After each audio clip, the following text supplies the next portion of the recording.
major banks of India are shutting down. Ladies and gentlemen and the students of business, I have a very bad news for you.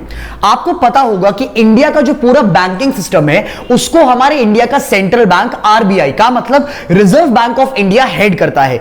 इसका मतलब यह कि India में अगर किसी भी बैंक को ऑपरेट करना है, किसी भी टाइप के बैंक को ऑपरेट करना है, चाहे वो एक कोऑपरेटिव बैंक है, कमर्शियल बैंक है, प्राइवेट बैंक है, पब्लिक सेक्टर बैंक है, एक स्मॉल फाइनेंस बैंक है, कैसा भी टाइप का बैंक है, किसी भी कैटेगरी का बैंक है, सारे बैंक्स को आरबीआई के गाइडलाइंस के अंडर ऑपरेट करना पड़ता है। अब आरबीआई ने ना बहुत सारी गाइडलाइंस बनाई हुई हैं बैंक्स को ऑपरेट करने के लिए ताकि पब्लिक को बचाया जा सके फ्रॉड से। का मतलब यह कि अगर किसी इंडिया में किसी बैंक को अगर इंडिया में ऑपरेट करना है, इंडिया में अपना बैंकिंग बिजनेस करना है, तो उसको आरबीआई के गाइडलाइंस के अंदर, और गाइडलाइंस क्या क्या आती हैं, there are a lot of guidelines regarding these banks कि कितना पैसा आपको हमेशा अपने पास लिक्विड फॉर्म में रखना पड़ेगा, कितना पैसा आपको हमारे पास डिपॉजिट करना पड़ेगा जिसको बेसिकली कैश रिजर्व रेशियो कहा जाता है, कितना पैसा आप डेट के तौर पर घुमा सकते हो पब्लिक से डिपॉजिट लेकर, कितना पैसा आप आगे उसको दे सकते हो, there is repo rate, reverse repo rates, bank rates, there are a lot of guidelines for these commercial banks,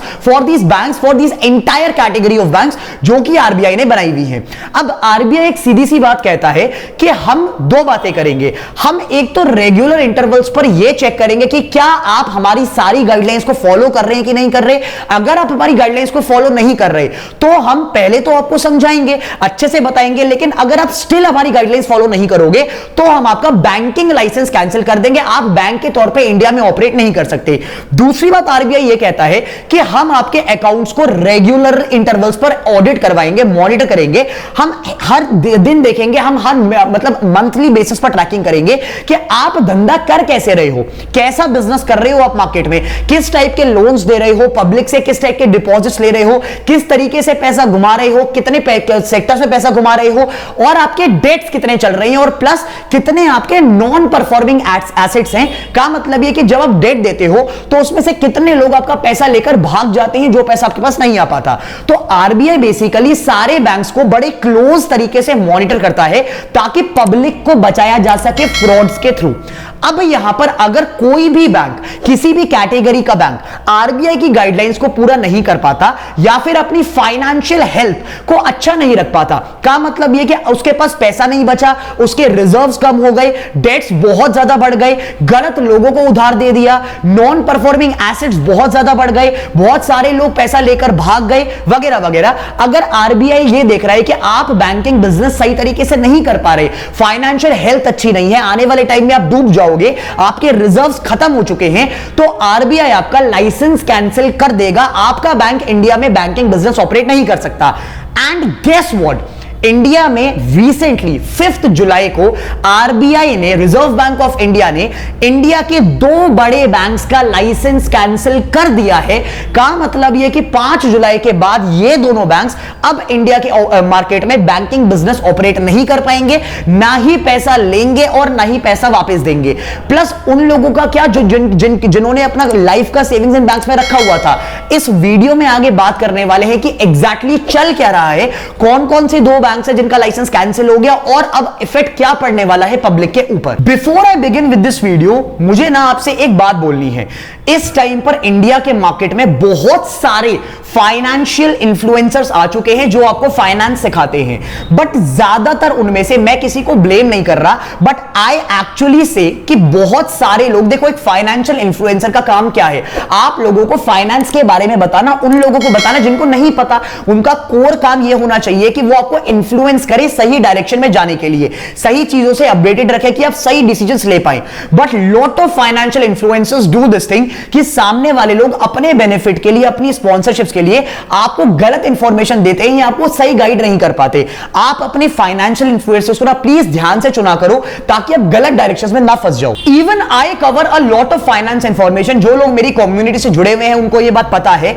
अगर आप मेरी कम्युनिटी से जुड़े हुए हैं तो जरूर आपने पहले भी काफी बार ऐसी वीडियोस देखी होंगी जो मैंने बहुत बहुत बड़े ब्रांड्स, बहुत बहुत कंपनीज के अगेंस्ट बनाई जो कि बेसिकली मार्केट में फाइनेंशियल फ्रॉड कर रहे थे। अब यहां पर जो आज की वीडियो है ना, उसमें भी कुछ ऐसा ही गेम निकल कर आया।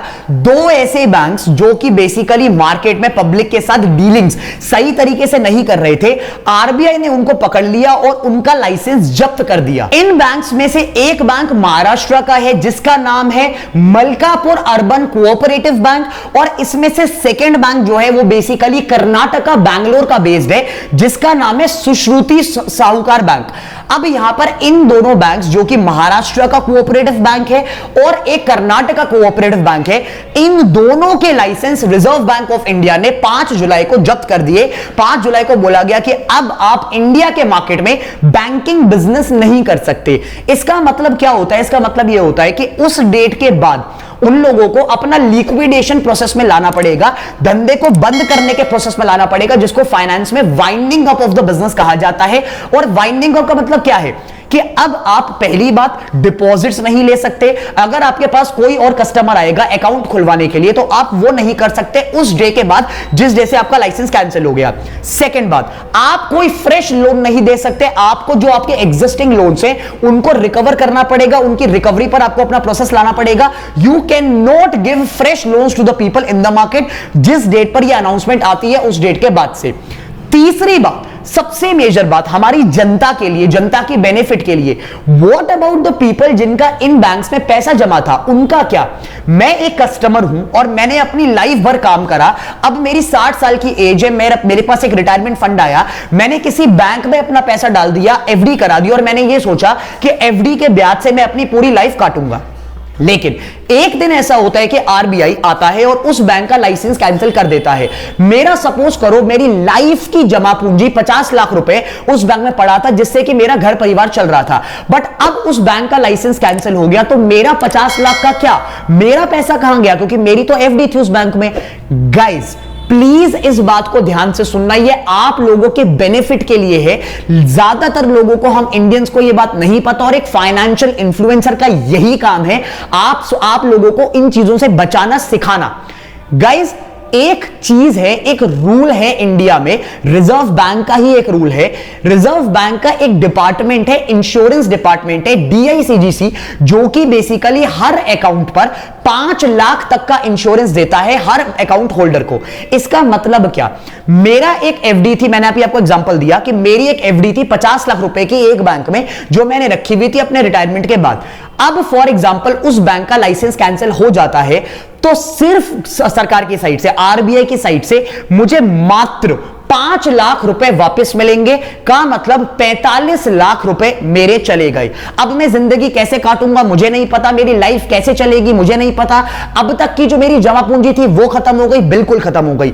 DICGC has insured ₹5 lakh on every account holders account, but अगर आपकी डिपॉजिट्स 5 लाख से ऊपर हैं उस बैंक में तो आपका पैसा आपको लॉस में सफर करना पड़ेगा। और यही यहां पर हुआ है। अगर आप इस पूरे नोटिस को चेक करेंगे जो इन दोनों बैंक्स को मिला, इनमें यही लिखा हुआ है वेरी क्लियरली कि जो डिपॉजिटर्स हैं उनको 5 लाख तक का तो इंश्योरेंस मिल जाएगा आरबीआई की साइड से, डीआईसीजीसी के अंडर, बट अबव 5 लाख कोई पैसा वापस नहीं मिलेगा। का मतलब यूजर्स का पैसा, उन अकाउंट होल्डर्स का पैसा उस बैंक में मर गया।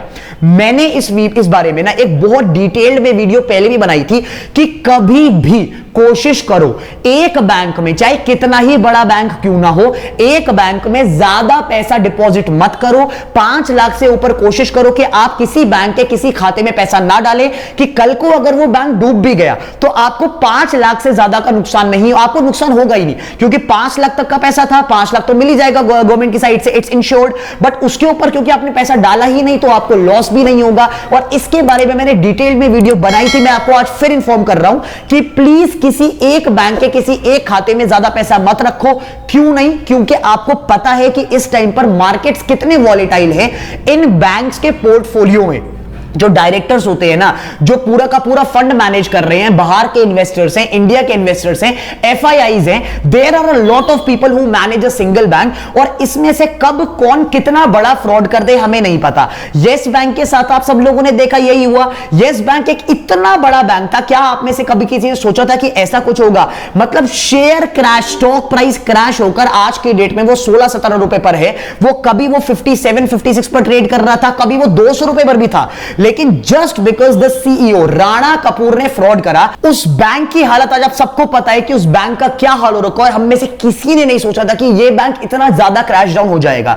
The point is, dear Janata, dear public, एक बैंक पर प्लीज इतना ब्लाइंड ट्रस्ट मत करो अपने पूरे खून पसीने की कमाई के साथ। बैंक में कोशिश करो कि एक खाते में 5 लाख रुपए से ज्यादा ना रखें, क्योंकि पता नहीं कि क्या बैंक की क्या पोजीशन चल रही है मार्केट में, कितनी फाइनेंशियल हेल्थ है, और किस डेट पर आके आरबीआई क्या कर देगा किस बैंक के साथ। प्लीज मेक श्योर कि आप सेफ रहें अपने पैसे के साथ, अपनी फैमिली के पैसे के साथ। इस न्यूज को, इस वीडियो को कोशिश करो ज्यादा से ज्यादा लोगों तक शेयर करो, ताकि सब लोग अवेयर हो पाए कि बैंक अगर लाइसेंस कैंसिल हो जाता है बैंक का तो उसका इफेक्ट क्या होता है और यूजर्स को कितना नुकसान सफर करना पड़ता है। और इसका काउंटर यह है कि 5 लाख रुपए से ज्यादा का पैसा एक अकाउंट के, एक खाते में, एक बैंक के एक खाते में ना डाला जाए। What is your opinion on this entire take? Do comment your analysis, your insights about this entire video and let me know. Please share this video among your friends, among your family, ताकि उनको भी पता चले कि actual system कैसे काम करते हैं और क्या क्या फ्रॉड्स होते हैं लोगों के साथ। Thank you.